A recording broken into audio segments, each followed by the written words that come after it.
Welcome. I guess I'll introduce myself. My name is Remzi Arpaci-Dusseau, and I'm a professor at the University of Wisconsin in Madison. And today I'm going to talk about some of the work we've been doing on something we call iron file systems.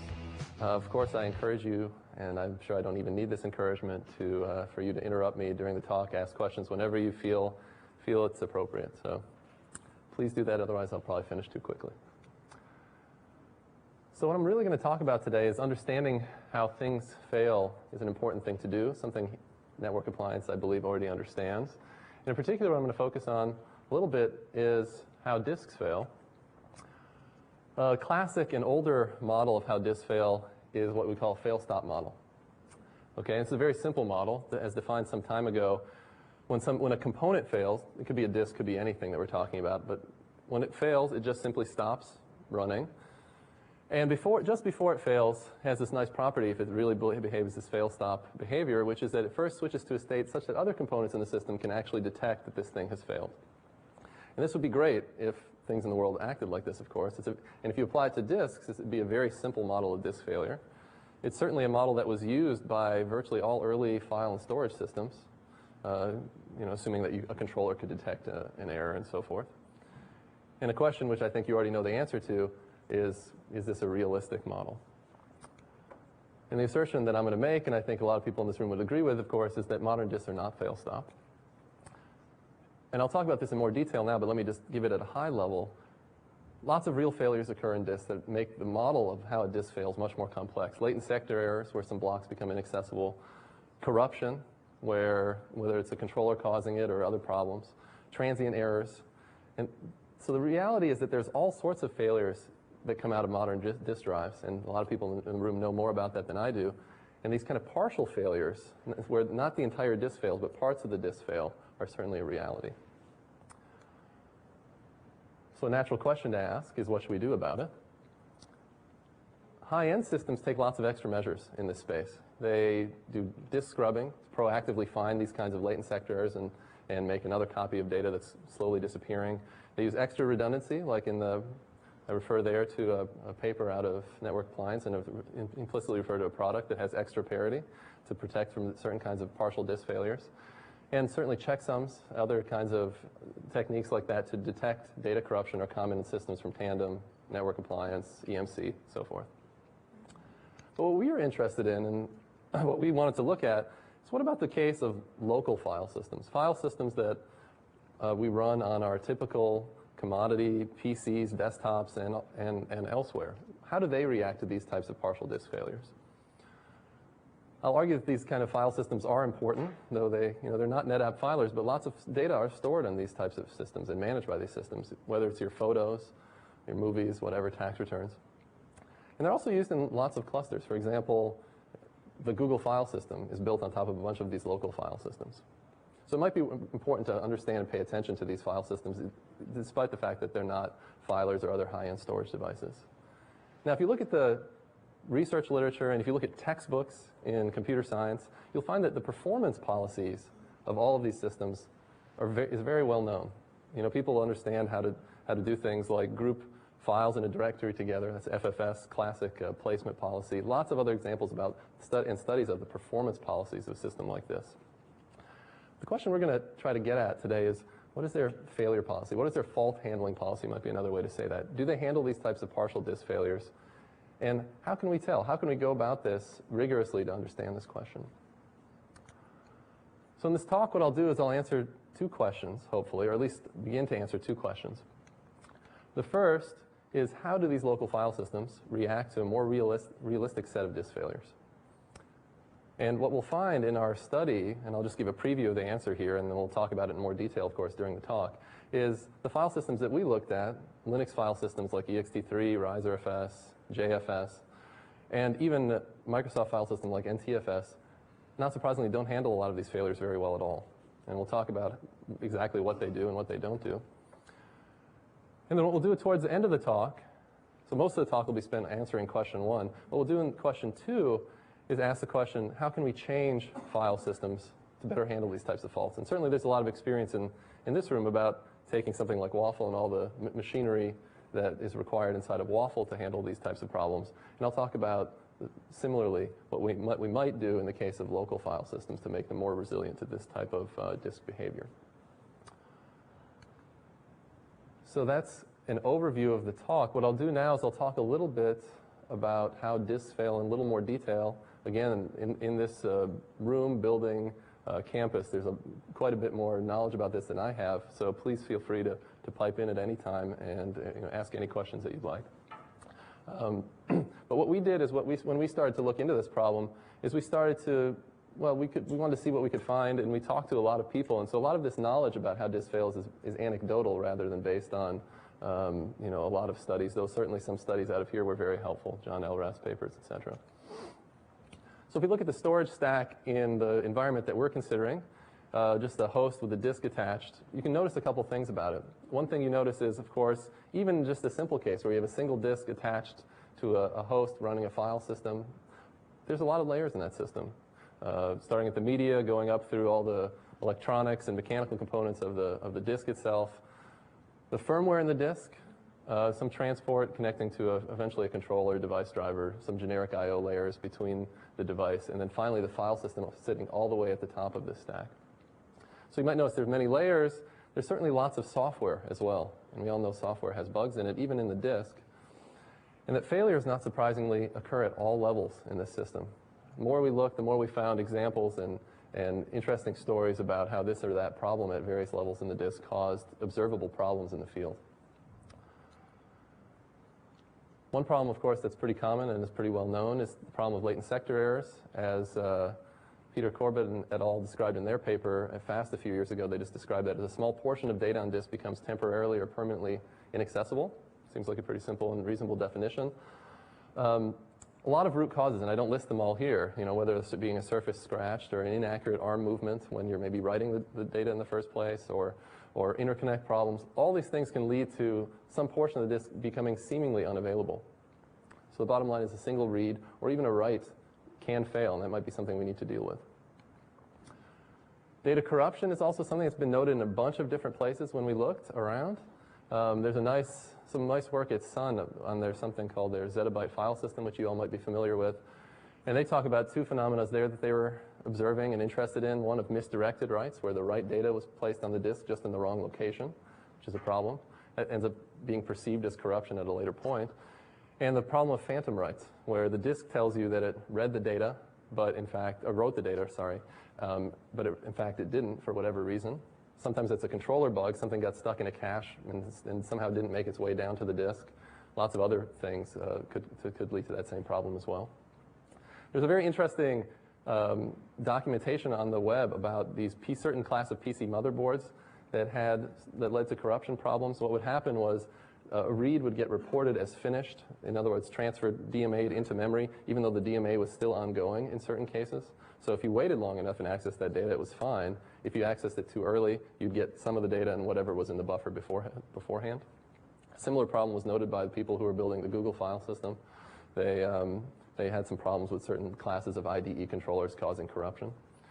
And then an old talk I saw a long time ago from Network Appliance talked about a disk that would occasionally return kind of the right data, but it would be byte shifted, which is another form of corruption. Lots of examples, and I'm sure in the room there's many more examples, and I've already heard some this week, in fact, in talking to people while I've been here. So data corruption is something we have to be concerned about. Finally, transient errors. One study I point to about transient errors, there was a few years back, there was an 18-month study of a large disk farm, and what those authors found was that most of the machines they looked at, they had a bunch of SCSI disks attached. Most of the machines they looked at had SCSI timeout errors. SCSI parity errors were common too. Lots of things there were problems that went on for a while but then went away. So transience is something we have to be concerned with as well. Of course, what you all might know as well is that when we go from SCSI to ATA drives, things get even worse.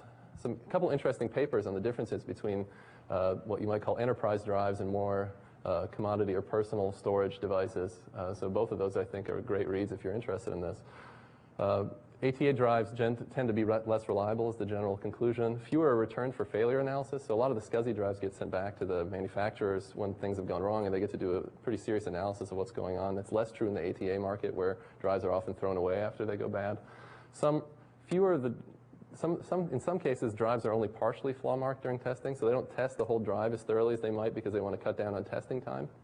So they only test, say, the first so many sectors of the drive to see if it's really working and writing and reading data correctly. Test conditions tend not to be as harsh from a power and a temperature standpoint. And a lot of high-end reliability features, again, this is below my level of real knowledge, but a lot of the high-end reliability features are missing. Filters to remove particles, chemicals to absorb humidity, things like that, simply from a cost standpoint.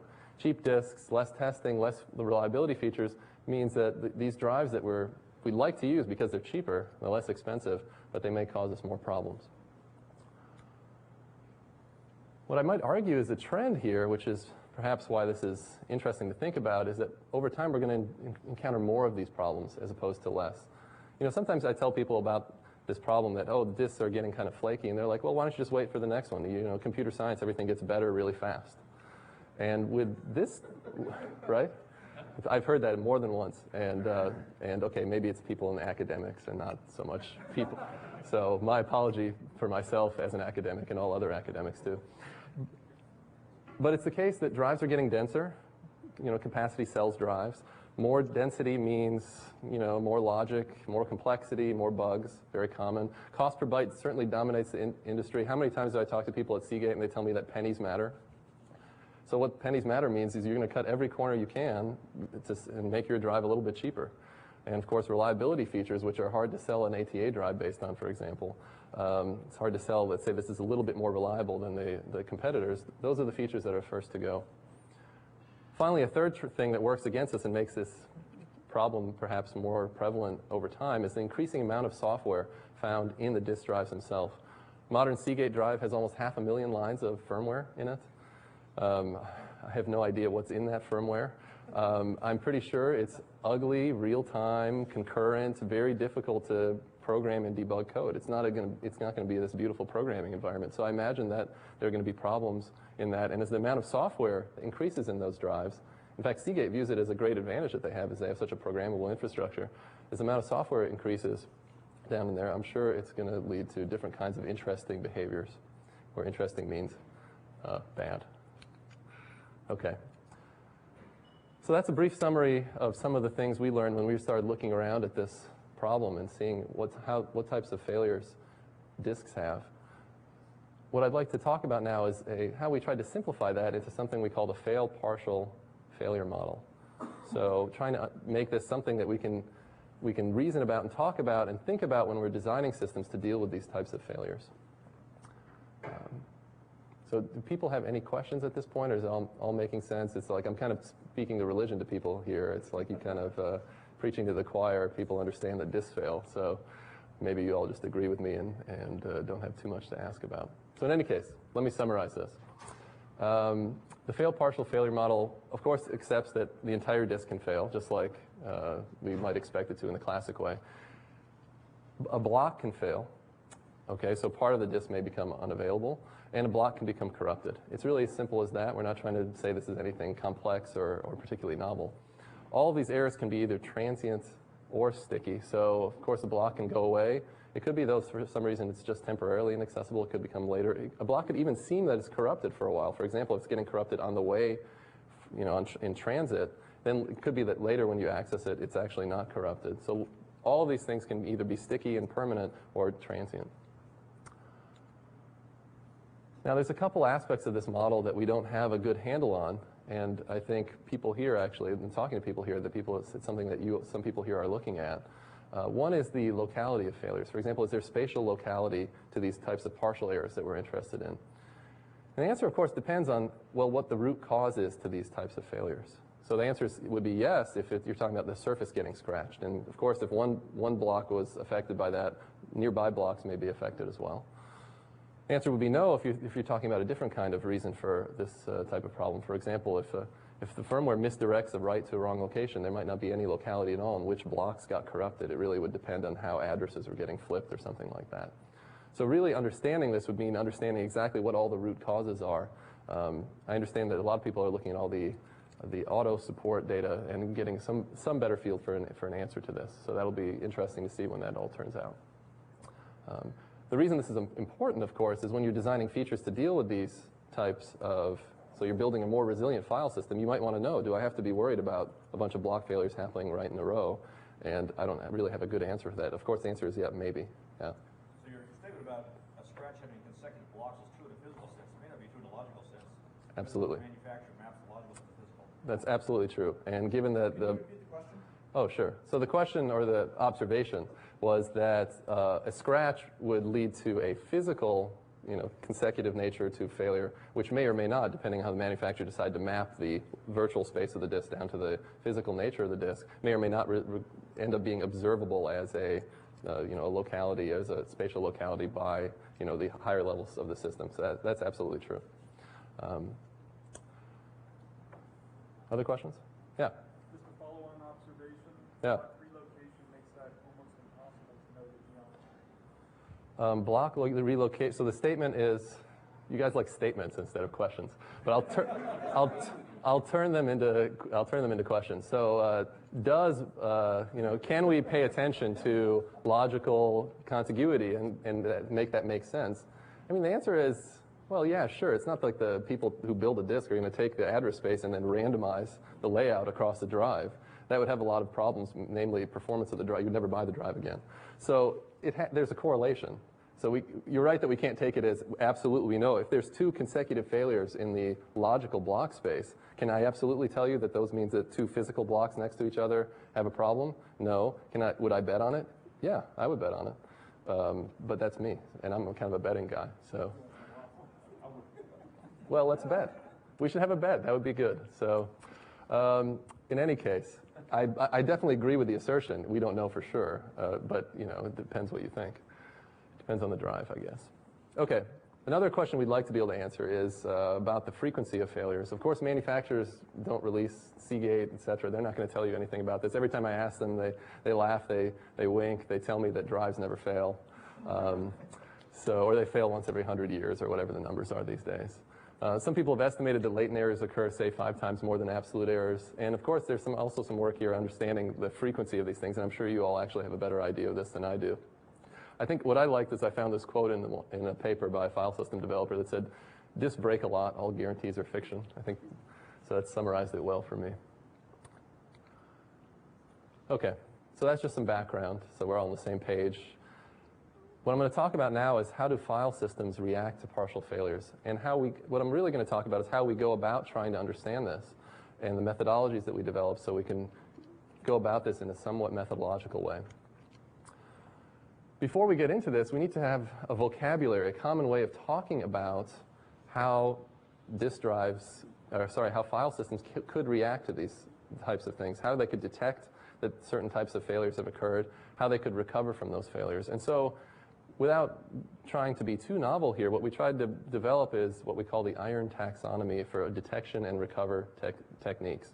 IRON stands loosely for internal robustness. It's a bit of a stretch as an acronym.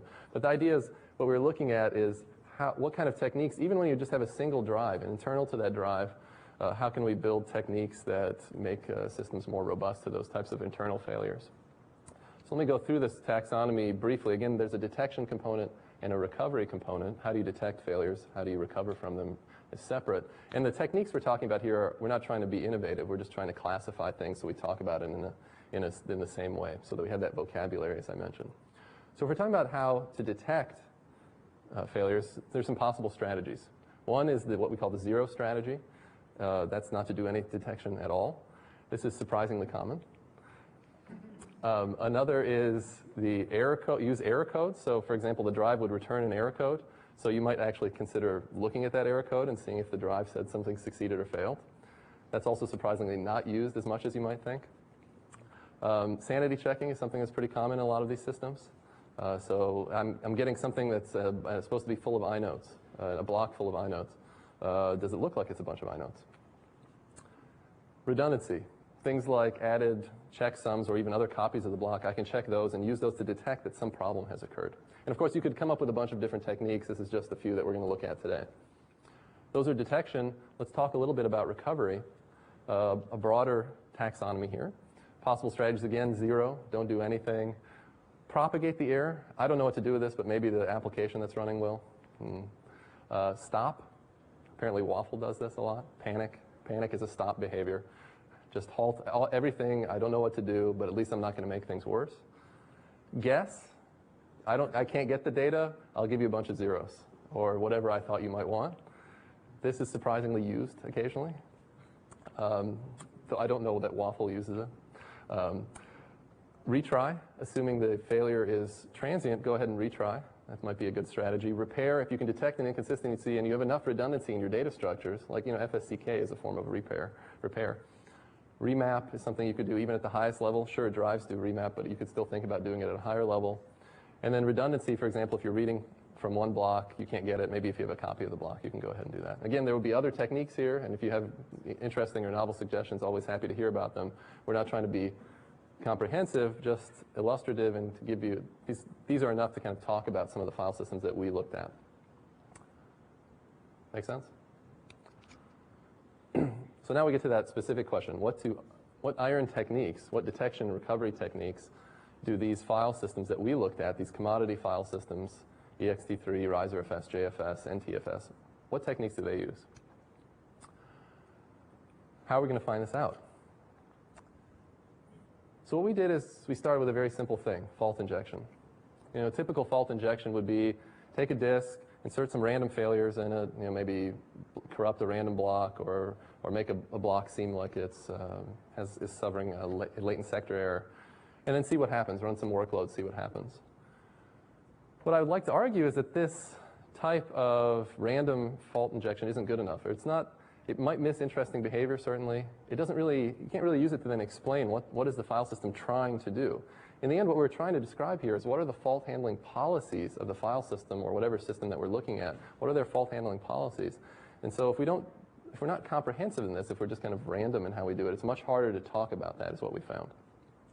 So our approach is to be a little bit more careful in how we do this fault injection, and I'll describe that to you in the next couple slides.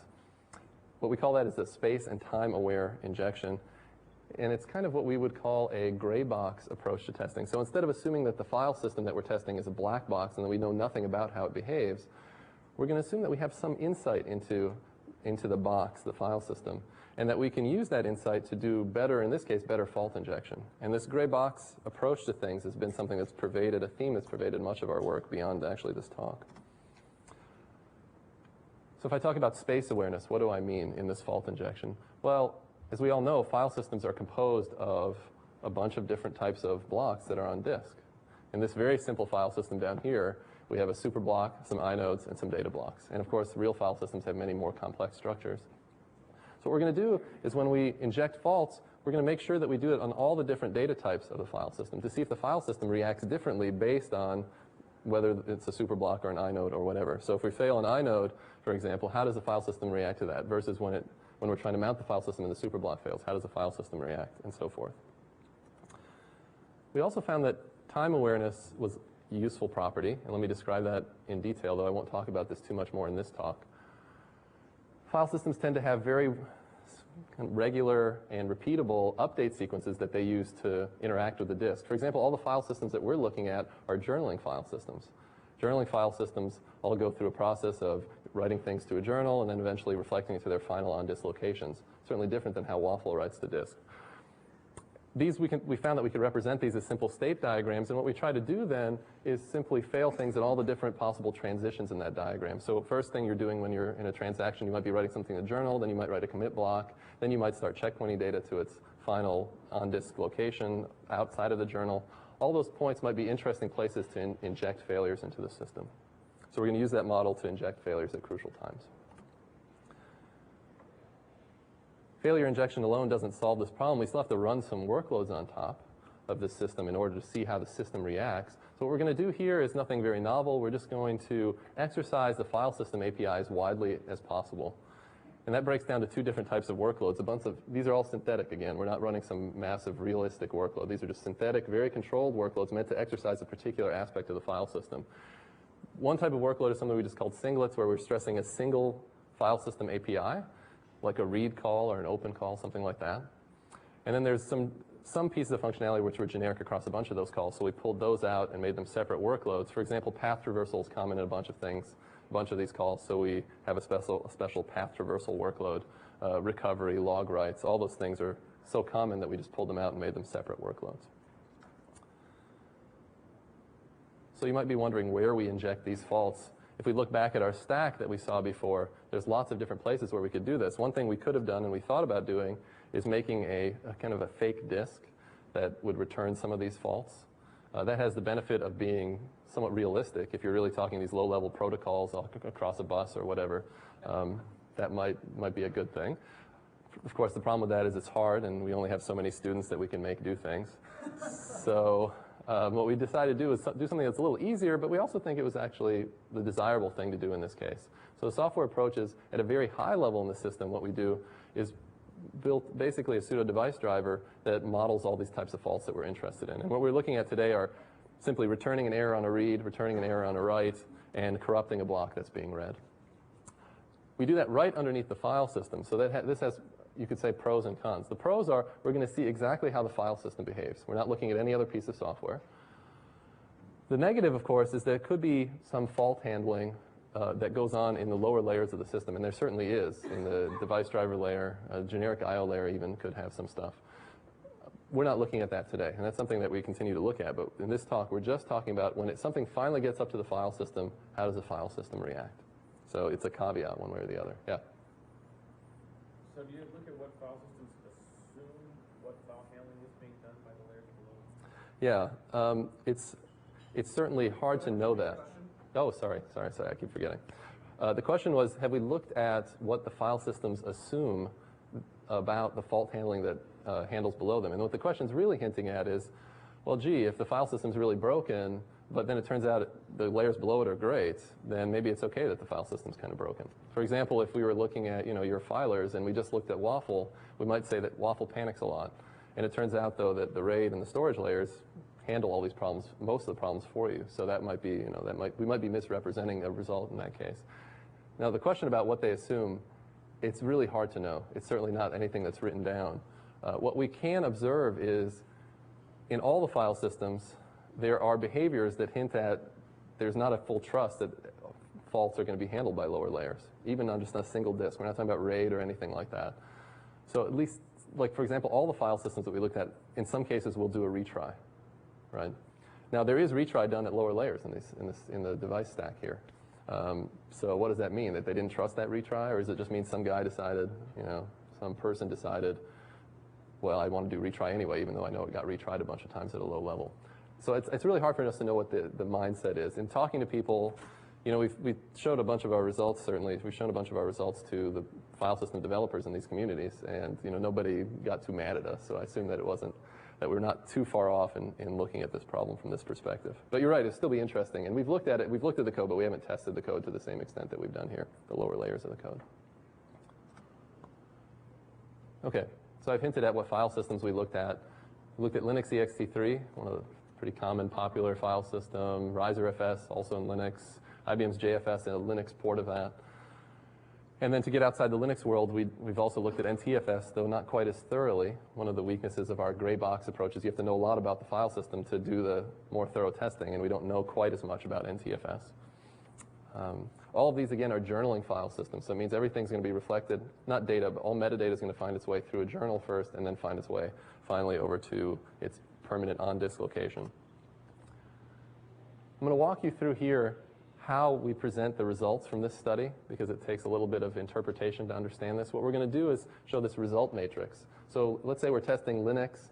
We're looking at what happens when reads are corrupted. We're going to present a graph or a table like this, or a figure, whatever you want to call it. And what we're going to vary in the X direction are the workloads that we're running. And I'm not labeling them here, but you can remember those workloads are things like open, just calling open, or read, or write, or lseek, or any of the file system APIs, or path traversal, some of those more common things. Those are varied in the X direction.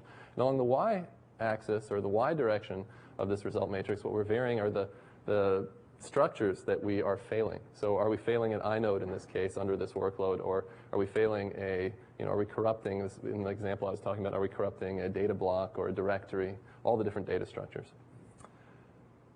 So if we look at that in a little more detail, if we were looking at recovery techniques, for example, what we'd see here are 5 different recovery techniques that are, say, possible. 0, which is just an O. That stop behavior, which might be something like panicking or remounting the file system read-only. We call that a stop behavior. Propagation is that horizontal line. One diagonal is the file system retry to block, and redundancy means you use some kind of redundancy to recover from the technique, from the failure that was observed. And of course, you can have more than one of these in a given square.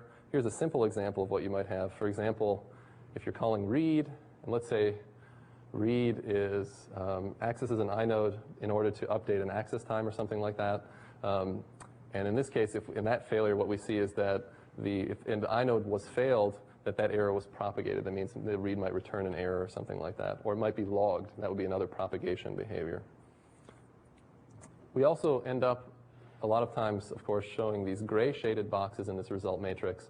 That means that for that particular workload and that particular data structure, it wasn't applicable for that workload. In other words, that workload, like calling read, might not access the super block. So therefore, we would have a gray shade there to indicate we didn't have any, there's no result in that box in particular. Does that make sense? So if that doesn't make sense, then none of the rest of the talk won't make any sense. So, okay, so let me walk you through this first set of results. And we're going to look here at read errors and how these different file systems, and I'm just showing ext3, RiserFS, and JFS, how they react to these read errors. And again, across the x-axis, we're varying the workload of these in the result matrix, and along the y-axis, the different structures of the file system. So they should have the same width, these result matrices, but their height can be different because each of the file systems, of course, have different data structures. So let me point out a couple things to you, and I circled it on the result matrix. So when we're looking at ext3, one thing you can see that's pretty common in ext3 and React, so when a read fails, so we just try to read a block and the disk says, sorry, and this propagates all the way up to the file system. What ext3 does is it propagates that error, so the read will fail, and it also stops.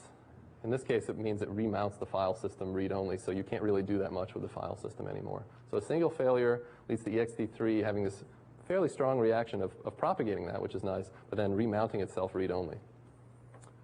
And that's reflected in the graph up there because we see the stop behavior, which is this vertical line, and then the propagation behavior, which is horizontal. So you see a bunch of pluses because both behaviors happen in each failure there. If we look at RiserFS, which is that second matrix, what we can see is basically RiserFS propagates these types of errors. I'm just looking at some of the results, but it gives you a flavor of what I'm talking about. So on a read error, RiserFS doesn't take quite as strong a behavior of stopping everything. It just tries to keep going, but for that particular read, it'll say, sorry, that read didn't work out. In JFS, what we see a lot of different kinds of behavior. Some cases, the file system is stopped, remounted read-only. Sometimes a retry is tried. Sometimes the error is propagated. All sorts of things are what JFS does in response to this, depending on what type of data structure we were looking at and what workload we were running. One final thing I wanted to point out on this graph, this set of graphs, is that in all cases, you see a few places where there are zeros. And what that means is under a particular failure that we induced on a particular data structure for a particular workload, that the systems didn't notice or do anything with response to the fact that an error occurred. So it wasn't reported to anybody, and no particular action was taken. In some cases, you got back bad data. So those you could probably call bugs. Okay, questions about that? Sometimes people like to stare at these things. And I don't claim this is the best way to represent this data, but at some point we had to do something, and this is what we came up with. So if you have some great way of presenting this data, I'd actually absolutely be happy to hear it from you. Okay. So I can tell by the chuckles in the audience that people are understanding how to read the graphs, which is good. This is where we looked at write errors. What happens when a write goes down and then comes back and the write is reported as having failed? And what I think the chuckles were coming from is the fact that what I've circled here in red is that, so both JFS and ext3 have this unusual behavior of ignoring a bunch of these errors. Okay? In fact, if we looked at the code one nice thing about these open source systems, we can then stare at the code and say, what's going on? How could it be missing that many write errors? In JFS, error codes were just completely ignored in a lot of cases. I don't know if that had to do with the fact that it was, you took a file system that was not in Linux and you kind of shoved it into Linux. I don't want to blame those people in any way. I'm sure, a lot of the code is very well done, but a lot of error codes were ignored on the right path. Maybe betraying a sense of comfort that writes will be handled and never fail. Who knows? It's hard to get into people's mindsets. ext3 was a little different. Actually, a bunch of the errors that occur up there that show up as I ignored a write error boil down to a few places in the code. And if you look at the code, in some of the places it says, I really hope this write doesn't fail. So we talked to yeah, it would be bad. So we talked to people, and it turned out the reason was a lot of these cases were way down in the transactional code, which is actually quite separate than the rest of the ext3. The way that the transactional code was put into ext3 is that it was a very generic piece of code that any file system could use. And so that's sitting off in one part of the system. The rest of the file system proper is in a different part of the system. And of course, all the buffer caching and all that is all up in the Linux kernel. And then they said, well, we're stuck way down here in this transactional code, and when one of these writes fails, if there's this buffer that's going to go to disk that's related to this write, this transaction, we can't do anything about that at this point. And so, one thing they could have done, I guess, is they could have panicked the system because they know something bad's about to happen. But they didn't do that, and so instead they just kind of hope nothing bad happens and then keep running. Most of the time it's okay. If you get a case where you're writing to something to the log and then you happen to actually crash and one of those writes has failed, of course what will happen is your file system will become corrupted. So that's bad news. But it still requires a crash right after one of these writes has failed. Okay, let's talk a little bit more positively. We saw RiserFS, and what we saw with RiserFS is in almost all cases, RiserFS was actually very consistent. And I would call it waffle-like in that it always called panic when it saw a failure that it didn't know how to handle. We thought this was a good thing. It's very consistent. Its goal is not to make anything worse. If a write error is rare enough, it's kind of a reasonable behavior.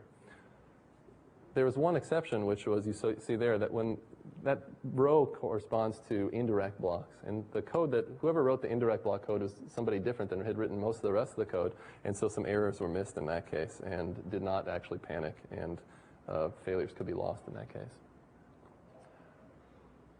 Okay, questions about that? I should have asked before I went.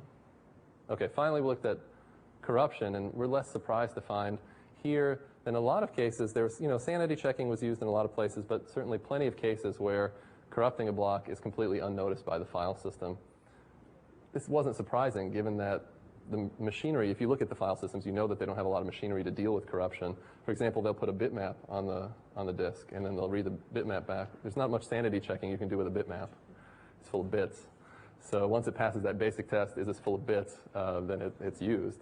And you could still do some sanity checking, but it's like FSCK, right? So it's hard, it's heavyweight. So all these file systems, some more than others, use sanity checking, but of course, because of that, are going to miss certain types of corruption errors. Questions about that? Okay. So what I'm going to do now is to summarize these results more qualitatively, and I'll first talk about the per file system, and then I'll do it from the perspective of generally what we found was good and bad about failure handling in these commodity file systems that we looked at.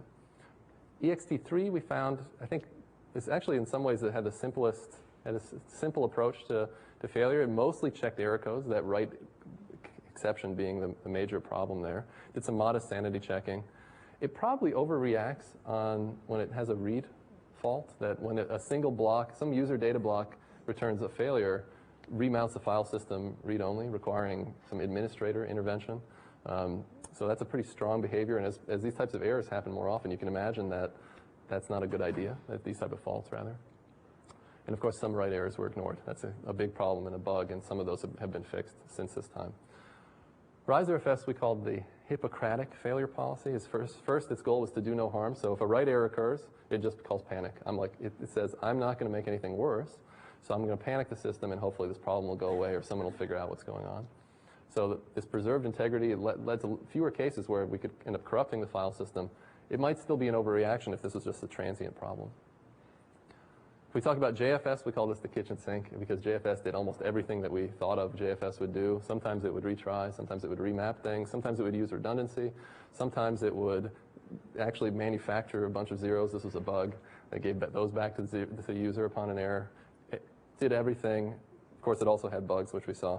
And NTFS, which we, again, didn't study quite as thoroughly, we said persistence is a virtue, in that it was much more willing to retry. Now, this gets back to your question of maybe NTFS knew that the lower levels wouldn't retry as much, and so NTFS itself was much more willing at a high level to retry requests, having some understanding, even at that high level, that disks can be flaky. Questions? Now I'm going to summarize this, the results in a, again, qualitative way, but a little bit more generally across all the file systems, things we found, the common trends, things to think about. One thing we found that kind of stuck out for us is there was an illogical inconsistency in these fault handling policies. Now, inconsistency in and of itself would be okay.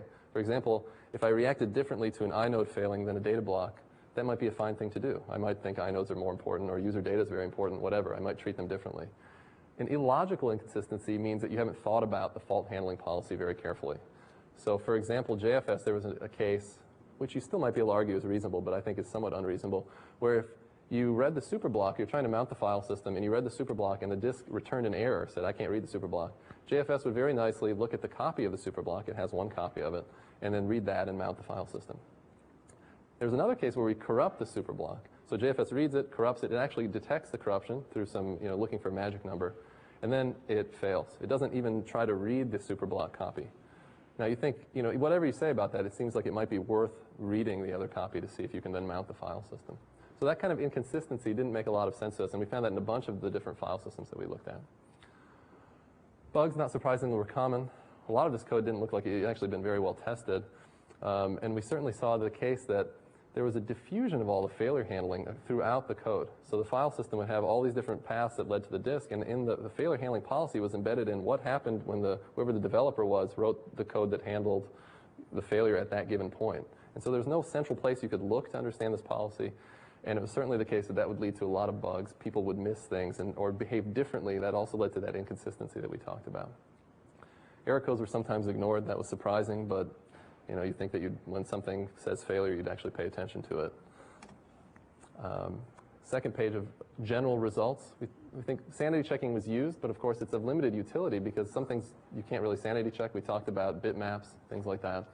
So some more information is really needed in these file system on disk structures if you're going to use sanity checking more thoroughly and more usefully. We found that the stop behavior was a useful behavior, RiserFS being the best example on those write errors. It would panic, stop things, not make anything worse.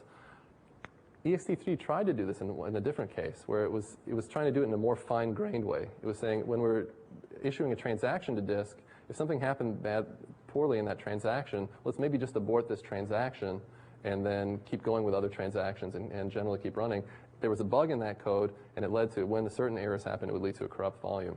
So if you're trying to do the stop behavior, but you're trying to do it in an intricate situation, you have to be very careful about that, not surprisingly. Thirdly, stop should not be overused. Fault could be a transient thing. So if you, like ext3, for example, when just a single read failed, it would just remount everything and say, sorry, some administrator has to get involved. That might be a strong reaction, especially if these types of faults are somewhat common. Finally, we thought that retry was underutilized. All the file systems did retry in one case or the other, but weren't consistent about it, and certainly we felt like there could be more mileage that gotten out of that. Automatic repair was rare. Almost all the times that we had a stop behavior, for example, some human being had to be involved and either reboot the system or remount the file system or take some action in order to get things up and running again. Again, that assumes that there's a high sense that these types of faults are very rare. It's okay to involve a human. You might not want that in a general system. And then finally, and not surprisingly, redundancy is rarely used. Actually, all the file systems replicated the superblock. You look back to the original Unix FFS paper, it says, you should replicate the superblock. Apparently everybody read that paper, and they replicate the superblock too. One of the file systems actually knows how to use the superblock copy. The rest of them, in fact, don't even update the superblock as they're running. So they didn't read the whole paper or whatever. But all the other structures of the file system, there's not much redundancy there at all. Certainly no checksums, copies. And what we're really saying is maybe that's something that people should think about. Even when you're running a file system on a single disk, which of course NetApp doesn't do, but when you're running a file system on a single disk, having some kinds of redundancy might be worth thinking about. Okay, so in the last few minutes here, I'll talk about some of our work in taking some of these results and then turning it into changing how we build file systems.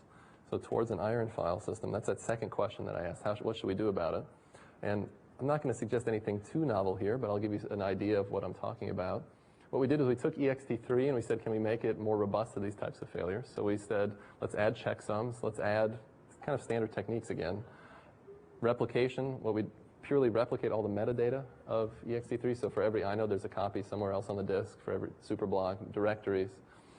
And for user data, we just add a little bit of protection, 1 parity block per file, so less protection for larger files. And the result is something we call an iron version of ext3, or ixt3. Again, I won't talk about this in too much detail. How we did this, there's a few implementation details. Like checksums, for example, will go through all the standard transactional process, written to the ext3 log, and then checkpointed to some other point on the disk eventually. Metadata replicas are written to a separate replica log and then put somewhere else on the disk far away from there. We kind of assume that errors might have some faults might have some locality rather, so we tried to put an inode and its copy not near each other, which has, of course, performance implications, but is perhaps more resilient. And the parity protection for data, as I said, is just 1 block per file, an extra pointer in an inode. A couple issues that we looked at, and I'm going to just skim through these results because of time concerns. Performance issues, one is space overhead, and it turns out the space overhead of what we did is very low. Adding a parity per user file, only if all the files were really small would that add a big overhead, but they're not in general in typical file systems. Replicating all the inodes and directories, again, in a typical file system, that doesn't take up much of the disk space. So that's something that's, I think, certainly worth considering in the general case. And then the checksums, of course, aren't that big. So I'm just going to show some, you could call it a preliminary performance evaluation. It's not too detailed, and I'm highlighting some of the results. What I'm showing here is, along the y-axis, I'm varying different kinds of workloads we ran, just some simple things like building SSH distribution or a web server that just serves static pages. Postmark is a benchmark. I guess it came out of NetApp. Is that right? Some years ago. It emulates a mail server. And then an ancient TPC implementation, TPCB, which just does very simple debit-credit transactions, but is actually very good for stressing the right behavior of a file system. What I'm varying along in the X direction is whether we're just doing metadata protection or data protection. Remember, metadata is replicated and has checksums. Data has checksums, but has parity protection, single block. And then both is the final column. And so let me highlight a couple things from this. In red, I've circled for certain kinds of workloads, not surprisingly, when the I/O, it's not that I/O intense or it's just read intensive, you don't see much of a performance overhead at all. Where you see the performance overhead in this prototype that hasn't been particularly well tuned, et cetera, is when you start seeing workloads that are more write intensive or generating more of this data to be put on disk, and we're spreading it across the disk in many of these cases. So in the worst case for TPC, for example, the bottom right number, you see a 40% slowdown, which is, it's a reasonable slowdown. But again, we haven't spent a lot of time worrying about this. Okay, so let me wrap up a little bit. So I'll summarize, and then I'll talk about future directions and things we're currently working on. Local file systems are important. They're used everywhere. Not all the data in the world lives in an EMC or NetApp filer, right? So we think it's important to look at local, unfortunately, maybe is the right way to look at it. And disk fail in interesting ways. You all know that. We figured it out too. And the simple model of looking at this is what we call the partial failure model. What we clearly found in our studies that local file systems today aren't expecting or ready to handle these types of partial failures. There's illogical inconsistency. There was certainly a wide range of bugs. And there wasn't any in-disk redundancy to deal with some of these problems gracefully. And so we need an iron file system. At least some of the things that you all do, we'd like that to percolate down to be much more widely used and find its way into all these commodity file systems. In terms of where we're going with this, and this is stuff that we've been working on for a couple of years now, I think that we need to think, at a high level, we need to rethink how we build these file systems. Certainly when we looked at the file systems that we were looking at, the failure policy or the fault handling policy was not something that was designed and thought out and viewed as a first-class entity from the beginning. As I hinted at before, all the failure handling decisions and what happens when a disk fault occurs, all that's just embedded in the code, spread throughout, the many files of the entire these file systems.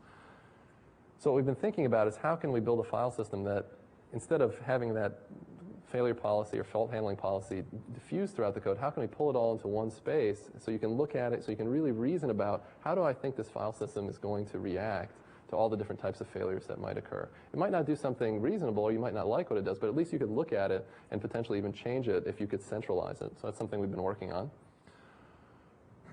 We certainly thought the testing was useful, and that it was clear in this case that the failure handling wasn't being tested very often. That's why it was probably so buggy. And that's not going to be the case, in a company that actually sells these products, presumably. But we were thinking, could there be something in these file systems that maybe forced them to go through this kind of testing more often? You can imagine even in a deployed system, if you thought you could handle certain faults, you could imagine injecting those faults almost on a kind of semi-regular basis, so that you could constantly be running these fire drills and making sure that the system worked as you wanted it to. What we've also been looking at is going deeper into the code. In the end, it's of course the code that determines what goes on. And so understanding the file system code and its properties is going to be essential to understanding what its fault handling policy is. So we've been looking at different kinds of automated static analyses we can do in the code to understand its properties. For example, one thing we've been looking at is how faults are propagated through the many layers of the file system. And we've been doing some analyses to understand that, to see when a disk way down in the SCSI layer or wherever generates an error, does it actually find its way all the way up to where you think faults are handled, or does it get dropped or lost? Which in fact, in all the file systems that we've looked at, we found some errors just get lost on the way up from the low levels of the system all the way up. So we think that kind of analysis of source code will be very useful in the future, not just for finding bugs, but for understanding this kind of high-level policy. Finally, I suggest some guiding principles. Certainly, if you look at the networking subdomain of operating systems, there, from day one, failure was an obvious thing that they had to be concerned about. And so perhaps we should look there for inspiration. Networking people don't trust the network to not drop packets. It's clear that commodity file systems shouldn't trust the disk. Yeah? So, a question with a follow-on question. Okay. I accept. Are solid-state drives better, more reliable, more trustworthy than spinning media? Great. So the question is, are solid-state drives more reliable than spinning media? The short answer is, I have no idea. The longer answer is, I believe they are. So no, I don't know. I have no idea, really. I don't know what the answer to that is. We haven't looked at solid-state, and that's a good question. But so yeah, I have no idea. Yeah. They're not going to be more reliable. Okay. And the follow-on question is, you're looking at file systems written to disks as opposed to removable media. Removable media tends to be more pessimistically coded. Why did you not consider removable media file systems? That's a perfect thing to consider, and I agree that would be interesting to look at. We just, oh, sorry. The question was, why didn't we look at removable media instead of just the kind of classic hard drives? We were first interested in this problem from a perspective of classic hard drives, and I agree it would be interesting to look at removable media as well, but, we haven't had the resources. In that case, it means, grad students to spend their lives working on it for a year or something like that. Make more. There's fewer and fewer is the problem, so apparently people are going into other fields. China. Yeah, we've been going to China and India, and yeah. Other questions? And of course, I should say that before we conclude, this is of course not my work, but a group's work. We call the group the Advanced Systems Lab, for lack of a better name. If you go to that URL, you'll find many more papers about this and many more of the other things that we do. So this is the advertising portion of this talk. This group is run by myself and my wife, Andrea Arpaci-Dusseau. We have worked together on many of these things. And of course, the people that did the real work are the students, as we discussed a moment ago. Students who did this work in particular were Lakshmi Bhairavasundaram, who may or may not be in this room, was an intern at NetApp this summer. Vijayan Prabhakaran, who went to Microsoft Silicon Valley, and then a couple of students who have not graduated, Haryati Gunawi and Nitin Agrawal. Each of them was really responsible for studying one of the different file systems we looked at, and of course they did all the real work, so I should thank them before we end. Anything else? Okay, thank you very much.